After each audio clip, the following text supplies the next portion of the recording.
Assalamualaikum warahmatullahi wabarakatuh. Perkenalkan, nama saya Amrina Rosada, NIM 2419016, dosen pengampu Muhammad Irsyad MPTI, mata kuliah kurikulum PAUD. Di sini saya akan menjelaskan tentang jenis-jenis model pembelajaran PAUD, prinsip pemilihan tema, dan cara membuat webbing tema. Model pembelajaran adalah suatu desain atau rancangan yang menggambarkan proses rincian dan penciptaan situasi lingkungan yang memungkinkan anak terinteraksi. Jenis model pembelajaran PAUD: 1. Model pembelajaran kelompok, 2. Model pembelajaran sudut, 3. Model pembelajaran area, dan 4. Model pembelajaran sentra.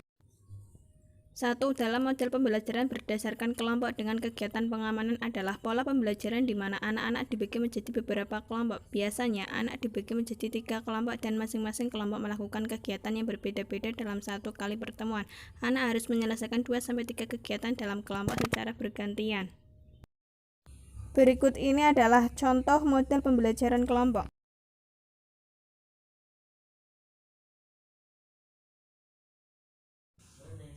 Kegiatan belajar mengajar dengan model pembelajaran berdasarkan sudut-sudut kegiatan menggunakan langkah-langkah pembelajaran hampir sama dengan model pembelajaran area.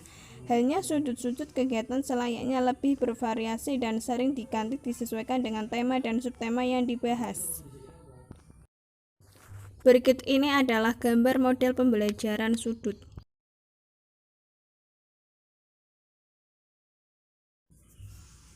Yang ketiga, model pembelajaran berdasarkan area lebih memberikan kesempatan kepada anak didik untuk memilih atau melakukan kegiatan sendiri sesuai dengan minatnya. Pembelajarannya dirancang untuk memenuhi kebutuhan-kebutuhan spesifik anak dan menghormati keberagaman budaya, dan menekankan pada pengalaman belajar bagi setiap anak, pilihan-pilihan kegiatan dan pusat-pusat kegiatan, serta peran serta keluarga dalam proses pembelajaran. Berikut ini adalah gambaran model pembelajaran area.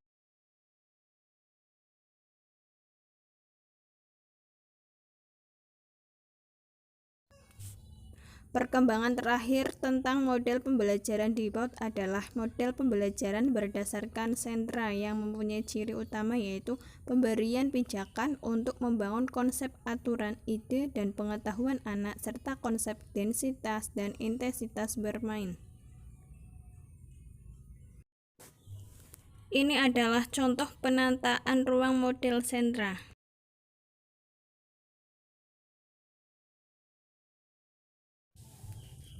Model pembelajaran ini adalah pendekatan pembelajaran yang berfokus pada anak yang dalam proses pembelajarannya berpusat di sentra bermain dan pada saat anak dalam lingkaran. Pada umumnya, pijakan dalam model ini untuk mendukung perkembangan anak, yaitu pijakan setelah bermain.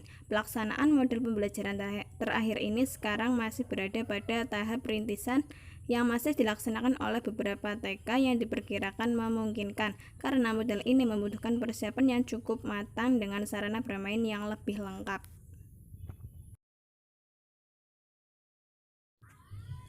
Prinsip pemilihan tema. Prinsip pendekatan, artinya tema hendaknya dipilih mulai dari tema yang terdekat dengan kehidupan anak. Dekat dimaksud dapat dekat secara fisik, dapat juga dekat secara emosi atau minat anak.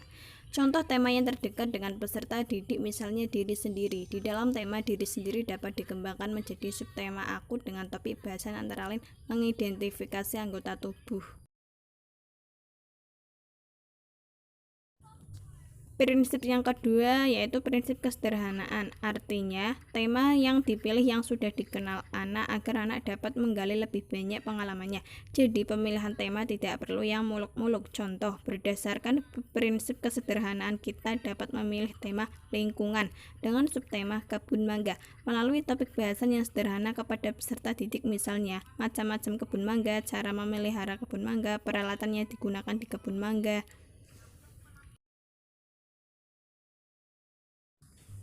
3. Prinsip kemenarikan, artinya tema yang dipilih harus mampu menarik minat belajar anak. Tema menarik tidak selalu tema yang aneh, tetapi tema sekitar anak juga bisa menarik jika guru dapat memilih aktivitas yang sesuai dengan perkembangan anak. Contoh, tema lingkunganku dengan subtema kebun mangga sangat menarik bagi anak dengan aktivitas antara lain menghitung jumlah buah mangga dengan macam-macam warna, mengumpulkan daun mangga, Yang terakhir yaitu prinsip keinsidentalan, artinya pemilihan tema tidak selalu baku yang direncanakan di awal tahun, tetapi juga dapat menyisipkan kejadian luar biasa yang dialami anak. Misalnya peristiwa banjir yang dialami anak dapat dijadikan tema insidental. Contoh, pada saat anak-anak mengamati pohon mangga yang berada di luar kelas dan mendiskusikannya, tiba-tiba ada seekor kupu-kupu besar dan berwarna indah melintas dan hinggap pada salah satu ranting bunga yang berada di dekat pohon mangga. Maka pendidik dapat mengajak anak untuk membahas kupu-kupu tersebut tentang warnanya. Selanjutnya saya akan menjelaskan tentang cara membuat webbing tema. Langkah-langkah yang dilakukan dalam membuat webbing tema adalah sebagai berikut. 1. Tentukan tema besar yang akan menjadi fokus utama untuk 1 tahun, misalnya 6 tema untuk 1 tahun. 2. Buatlah model keterpaduan tema 1 tahun dengan menggunakan prinsip dari tema yang terdekat dengan anak, konkret dan sederhana, misalnya tema besar aku berhubungan dengan aku dan identitasku. Inilah contoh dari bagan tema diriku.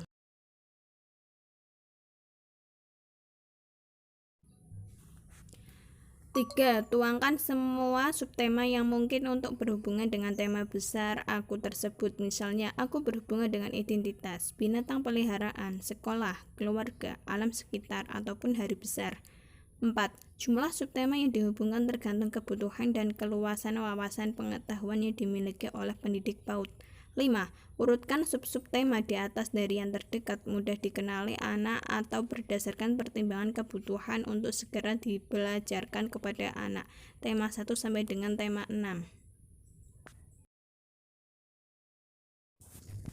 6. Kemudian masing-masing subtema dijabarkan lagi sehingga setiap subtema memiliki penjabarannya yang lebih terperinci agar anak mendapatkan gambaran pengetahuan dari tema tersebut. Misalnya, pengembangan subtema binatang. 7. Pembagian tema dan jumlah minggu yang digunakan sangat tergantung kepada keluasan tema tersebut. Misalnya, untuk tema binatang dapat diberikan selama 4 minggu dengan pertimbangan yang rasional.